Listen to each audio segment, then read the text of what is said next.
President Trump has been playing defense since his Friday night comments about the NFL. Here's what the president said on Sunday. It has nothing to do with race. I've never said anything about race. This has nothing to do with race or anything else. This has to do with respect for our country and respect for our flag. White House Press Secretary Sarah Huckabee Sanders echoed those same sentiments on Monday. Look, this isn't about the president being against anyone, but this is about the president and millions of Americans being for something, being for honoring our flag, honoring our national anthem, and honoring the men and women who fought to defend it. CBS News White House and senior foreign affairs correspondent Margaret Brennan is at the White House. So, Margaret, you asked Sanders about the timing of the president's comments. What did she say? Well, she couldn't say whether the president had decided and when to make those comments or whether it was something that was just off the cuff. And the reason that matters is it's so not unusual, but peculiar as a communication strategy to focus on such a divisive culture war issue at a time when the president is really trying to, or at least his administration is trying to launch a new proposal, one that he campaigned on, and that is to overhaul the tax system.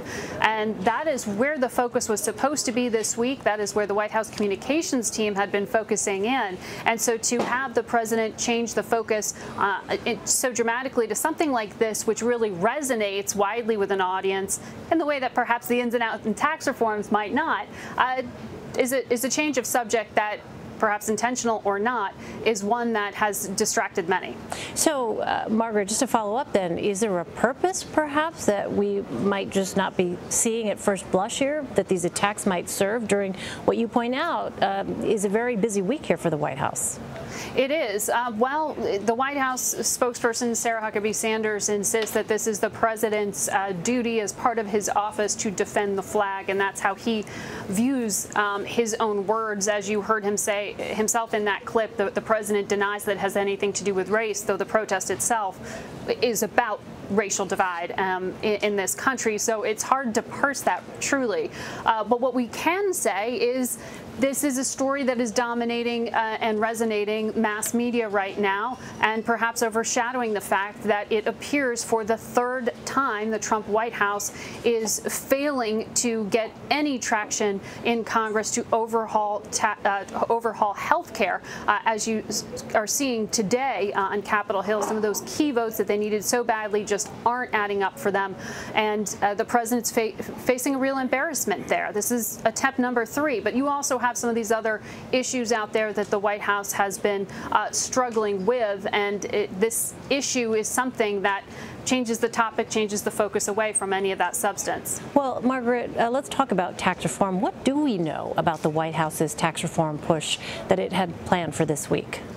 Well, the White House said just up until today, perhaps even as we speak, they're continuing to alter the proposal, but it is one that the president had been working on. His team here, really led by Gary Cohn, who is the head of the Economic Council and someone who has put his shoulder behind the effort, have been focusing in on trying to deliver that promised cut in the corporate tax rate. The president campaigned on reducing it all the way down to 15% from where it is in the high 30s right now.